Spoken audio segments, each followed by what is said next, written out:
Le leader de l'institution de l'opposition démocratique critique le traitement dont fait preuve l'organisation de la part de l'exécutif mauritanien qu'il juge de négatif.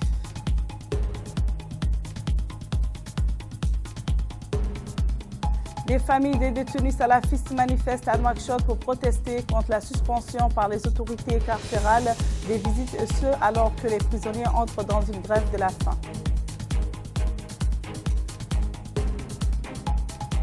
La HAPA prend part à Jeddah à la 4e rencontre du Forum des autorités de régulation de la diffusion des pays membres de l'Organisation de coopération islamique.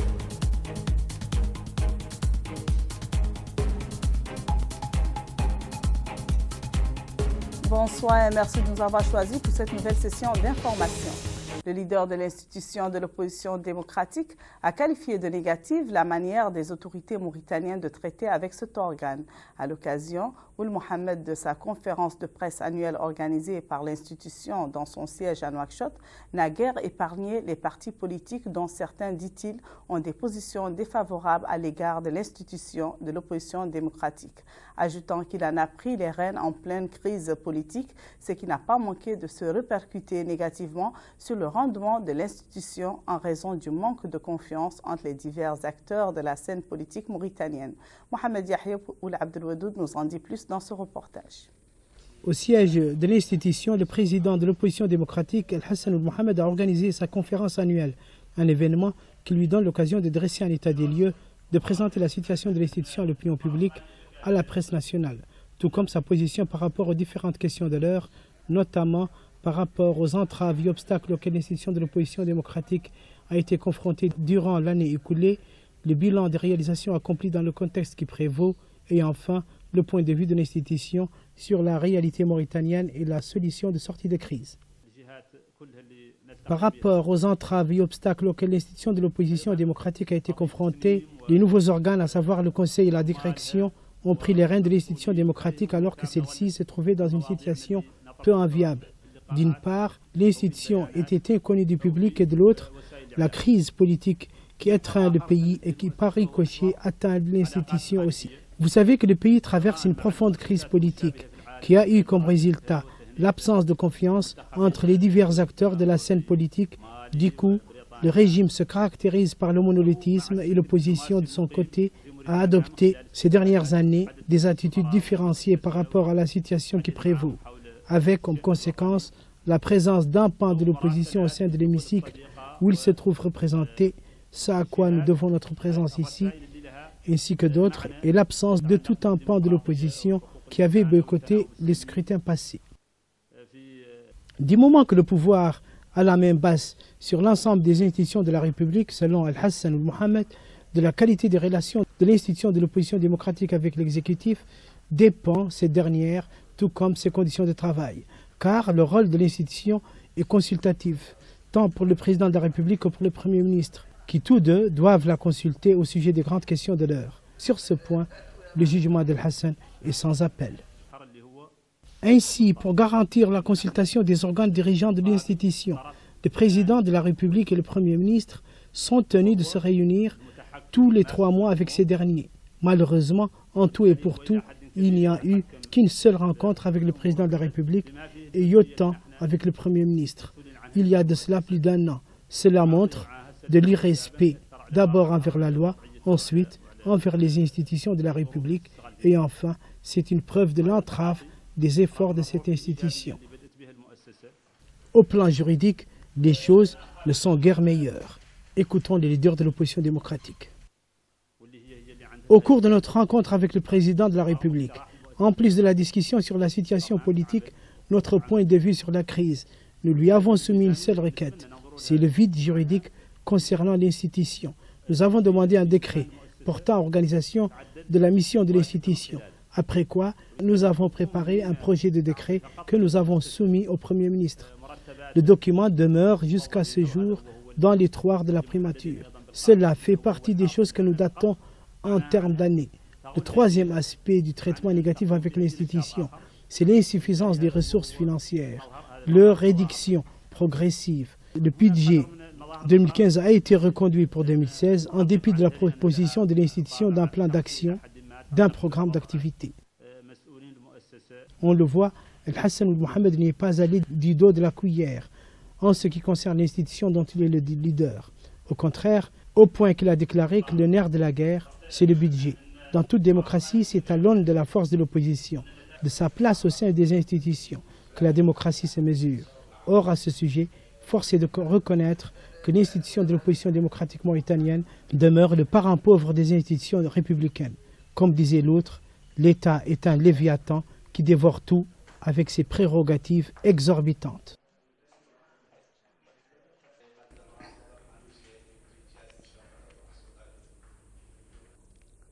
Des proches de prisonniers salafistes ont manifesté protestant contre l'empêchement par les autorités de rendre visite aux leurs parmi les prisonniers salafistes, demandant que les visites aux détenus salafistes soient de nouveau autorisées et qu'ils soient jugés de façon juste et équitable.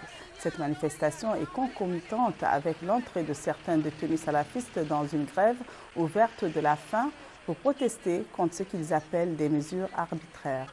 Des mesures qui, à l'avis des prisonniers salafistes, ont été entreprises à leur encontre depuis l'évasion du prisonnier salafiste Cheikh Ould-Selk il y a près de 2 semaines.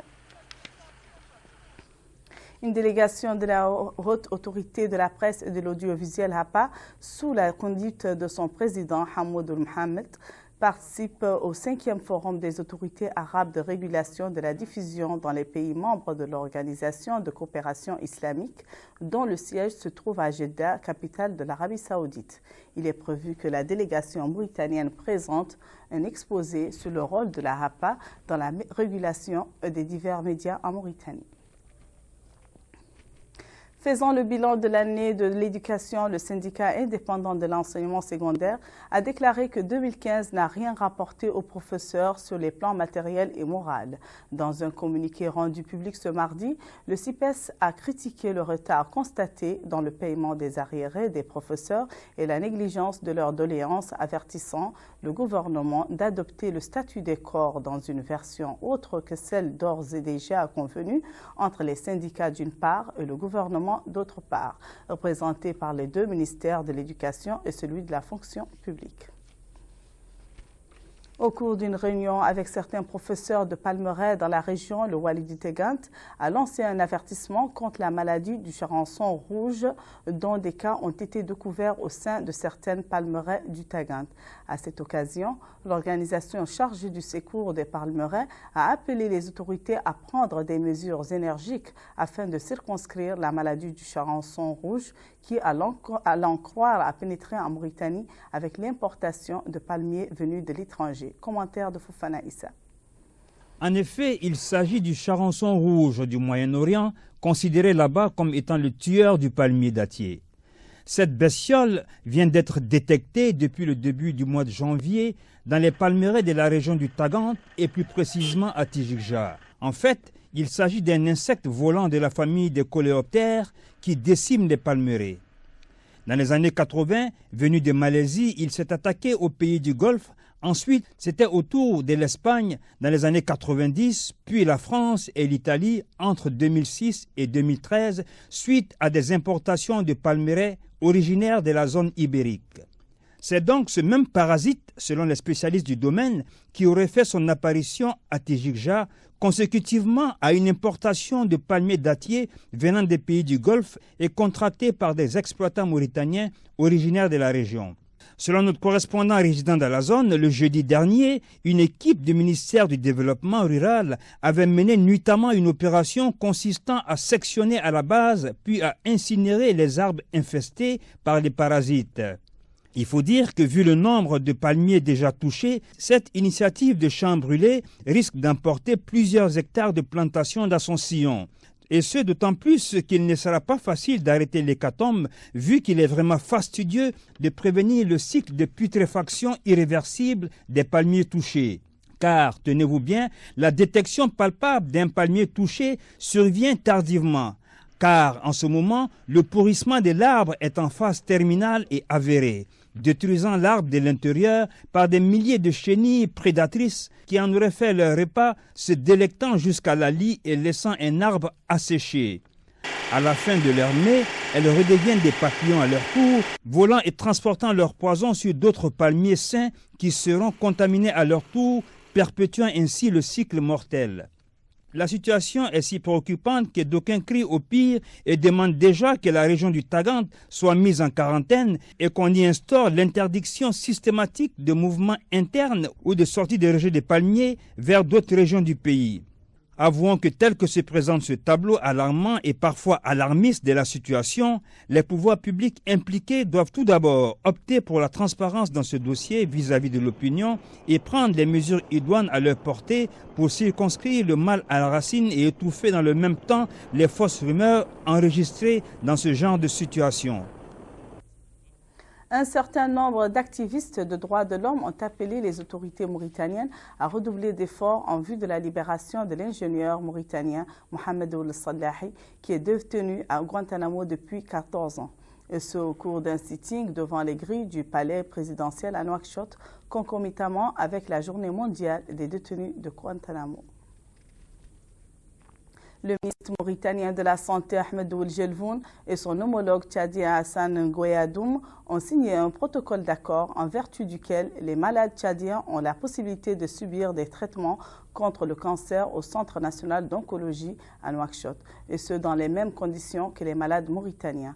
À cette occasion, le ministre de la Santé, Ould Jelvoun, a déclaré que le Centre national d'oncologie est devenu une institution de référence dans la sous-région grâce à ses équipements modernes et à son cadre médical hautement qualifié. Commentaire de Fofana Issa.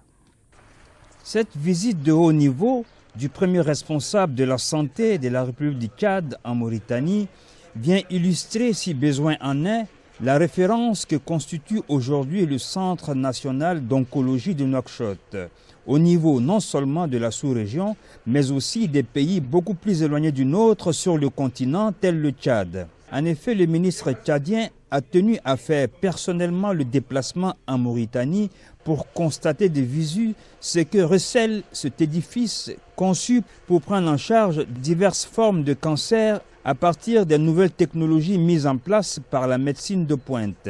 Son homologue mauritanien lui tenait compagnie pour l'occasion et ils ont été tous deux accueillis au sein du réceptacle hospitalier par son directeur général qui les a aussitôt introduits dans l'antre du dispositif thérapeutique. Une vraie caverne d'Ali Baba médicale. Le patron du CNO s'est de donner les explications à ses hôtes dans ce labyrinthe truffé d'arsenal s'apparentant à des robots géants qui donnent des allures de science-fiction à ce site étrange mis sur pied pour venir à bout de cette pathologie tout aussi étrange qu'est le cancer. Oui, cette maladie dont les victimes représentent la moitié des malades mauritaniens évacués à l'étranger, constituant ainsi un fardeau financier pour le trésor public, autrement dit pour le contribuable lui-même. C'est d'ailleurs ce paramètre qui constitue l'une des principales raisons de l'érection de cet hôpital à Nouakchott. Le centre d'une trentaine de lits arrive à assurer à ce jour d'une manière efficiente la prise en charge des patients à partir d'une dizaine de médecins spécialistes, 3 généralistes, avec en appoint 2 radiothérapeutes et une dizaine d'infirmiers. Il dispose, en plus du pavillon d'hospitalisation, de blocs chirurgicaux et une salle de réanimation, tout équipé des matériels actualisés. Au terme donc de la visite du centre, le ministre de la Santé a convié son homologue tchadien dans l'espace attenant, faisant office de salle de réunion en vue de procéder à la signature officielle de l'accord permettant aux patients du Tchad de jouir des soins au sein du CNO de Nouakchott. C'est donc conjointement que M. Ahmed Ould Jelvoun pour la Mauritanie et M. Hassan Ngoyadoum pour la République du Tchad ont conclu et matérialisé sur les différents documents afférents la dite convenance, et cela sous l'acclamation de tous les acteurs du secteur de la santé présents à la cérémonie. Prenant la parole à cet effet, le ministre mauritanien a loué les bonnes relations bilatérales liant les deux pays en se renforçant davantage sous l'instigation de leurs 2 chefs d'État. Il est revenu sur les importants progrès réalisés par la Mauritanie dans le domaine, les différents acquis qui en résultent à ce jour, tout en continuant de faire de l'extension, de la réhabilitation, de l'équipement des sites hospitaliers et sanitaires une priorité avec la mise à niveau constante des personnels qualifiés pour les piloter. Précédemment à cela, le ministre tchadien a octroyé une mission panafricaniste à cet hôpital qu'il considère sous-utilisé. Nous avons vu ce matin un centre que j'appellerais plutôt un centre africain d'oncologie. Ce n'est pas un centre mauritanien. Un centre qui évolue en deçà de sa capacité d'accueil. C'est un investissement complet qui va des équipements aux ressources humaines. Quand on me dit que 99% du personnel est mauritanien, je voudrais simplement dire bravo. Un centre complet par la précision aussi également des traitements. Sur la base de l'exposé que le directeur nous avait fait, je me dis, mais quelquefois nous allons très loin chercher des solutions qui sont à nos portées. Il poursuit en s'émerveillant sur ce joyau de thérapie très affûté et animé par des talents locaux, fait rare selon lui en Afrique et même au-delà, et s'en énorgueillit. J'ai fait le tour de l'Europe, j'ai vu beaucoup des hôpitaux également, mais j'ai tout simplement été impressionné. Même en Europe, on ne trouve pas des hôpitaux où il y a 99% des nationaux, ça n'existe pas, ni en France ni ailleurs. Si à 99%, on vous dit, certains ont des nez jaunes, des pieds rouges, machin, sont de nationalité française, mais ce ne sont pas des Français. Il finit par déclarer que cet accord est juste un élément parmi d'autres prévus dans cette convention qui comporte plusieurs autres protocoles à venir dans le domaine de la santé. Notons que cet accord a été signé en présence de Mme Aziza, ici sur ces images, qui fut plusieurs fois ministre dans son pays, dont celui de la santé, aujourd'hui députée et présidente de l'Association des malades victimes du cancer au Tchad. Les forces d'invasion israéliennes ont pénétré dans le campus de l'université palestinienne de Birzeit, à proximité de Ramallah, dans la bande ouest colonisée. L'armée sioniste a emporté et confisqué des ordinateurs et des équipements, selon l'administration académique de l'université de Birzeit. On tire vers la fin de cette édition. Voici le rappel des principaux titres. Le leader de l'institution de l'opposition démocratique critique le traitement dont fait preuve l'organisation de la part de l'exécutif mauritanien qu'il juge négatif.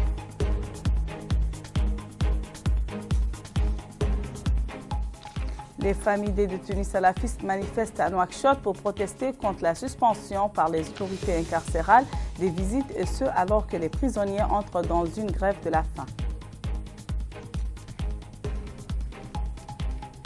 La HAPA prend part à Jeddah à la 4e rencontre du Forum des autorités de régulation de la diffusion des pays membres de l'Organisation de coopération islamique.